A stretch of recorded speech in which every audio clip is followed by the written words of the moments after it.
Hey, it's good to see you. Today, we're talking about something that's been stirring a lot of conversation lately. And honestly, it matters more than you might think. President Trump is once again calling to cut funding for PBS and NPR.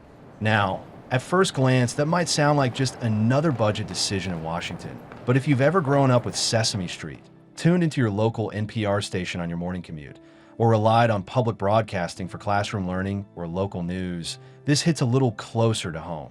And what a lot of people don't realize is that this move could affect more than just programming. It could reshape how Americans in rural communities get their news, how our kids learn, and how we as a country value accessible, non-commercial information. Whether you support the cut or not, this topic is worth understanding. So stick around, because we're going to break this down together. And hey, if you appreciate content like this, go ahead and subscribe. It helps support this kind of calm, clear, and thoughtful financial and public policy discussion. So let's start with the basics. The Trump administration is trying to rescind $1.1 billion in funding that was previously approved for the Corporation for Public Broadcasting, or CPB. That's the group that helps fund both PBS and NPR. Now, this isn't the first time public broadcasting has been in the hot seat. Past Republican presidents like Nixon and Reagan also questioned whether taxpayer dollars should support media. But this time feels different. This time, the push is broader, louder, and a bit more direct.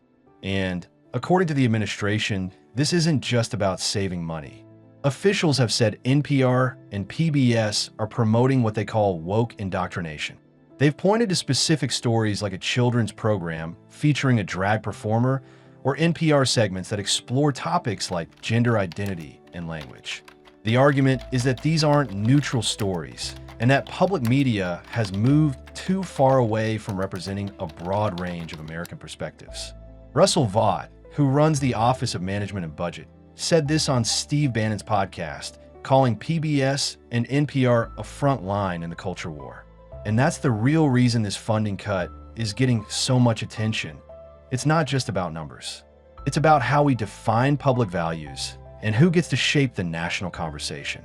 Now, the other side of this is the long-standing mission of public media. NPR and PBS were created to give everyone access to educational and cultural programming, regardless of where they live or how much money they have. For over 50 years, they've served that role. And for many people, especially in smaller towns or rural areas, those stations aren't just background noise, they're lifelines. They're where you go to hear about your local school board, or get emergency alerts during wildfires or storms, or even just hear a human voice in a quiet part of the world. And that's part of what's being lost in this debate.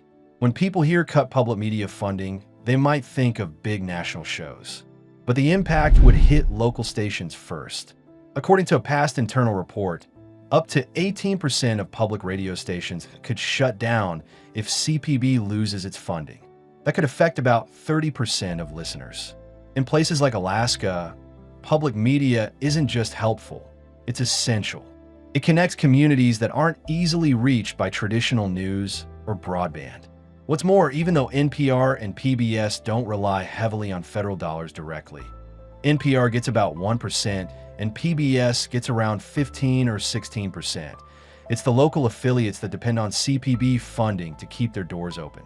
For some stations, CPB money makes up 1/10 of their entire budget. And when you're running a lean operation, that 10% can be the difference between staying open or going silent. On top of that, leaders from both networks were brought in to testify before Congress recently. The hearing got pretty heated, with Republicans questioning the editorial choices of the networks and Democrats defending their public service mission. Kat Vermar from NPR and Paula Kerger from PBS both said the same thing.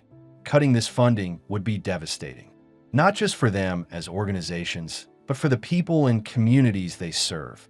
Now, here's where it gets even more complicated. Some people feel strongly that public media has had its time. They believe that in today's world, with YouTube, podcasts, cable news, and online outlets, we've got more than enough access to information. They'll say if NPR or PBS really offers something people want, then they should be able to stand on their own without government help. Just like how other news organizations survive on subscriptions donations, or advertising, public media could do the same. From that perspective, it's not about silencing voices. It's about asking those voices to compete fairly in a crowded media market. There's also a concern about fairness. Some conservatives feel that they're essentially being asked to fund platforms that don't reflect their views. When stories consistently lean a certain way, it creates frustration. They ask, why should my tax dollars pay for coverage that feels biased against me? It's a sentiment that's grown louder in recent years, and one that's not just about NPR or PBS, but about how public trust in institutions is shifting. And also, these frustrations aren't new. Conservative think tanks like the Heritage Foundation have been saying this for years, that public broadcasting has lost its neutrality. They argue it's no longer the balanced, civic-minded platform it once was. Instead, they see it as another outlet catering to a coastal, liberal audience while asking the rest of the country to pay the bill. Still, defenders of public media say its strength lies in exactly that shared support. The idea that everyone, regardless of politics, background, or location, can access content that isn't influenced by advertisers or corporate interests. And that includes shows like Sesame Street, PBS NewsHour, or Fresh Air, programs that have educated and informed generations. Now, some people might say, I don't use those programs. I have my own sources, and that's totally fair. But the question then becomes, do we still believe in supporting something because it benefits society, even if we don't personally tune in? Kind of like libraries, public schools, or fire departments. Not everyone uses every service every day, but they're there when we need them, and they're part of the structure that holds our communities together. So then, what does this mean for you? Well, if you live in a major city, you may not notice the effects right away. Bigger stations can often survive with private donations or corporate sponsors.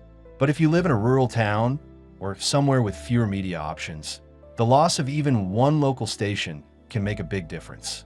It's not just about content, it's about connection, about hearing the voices of people in your own state, your own region, telling stories that matter locally.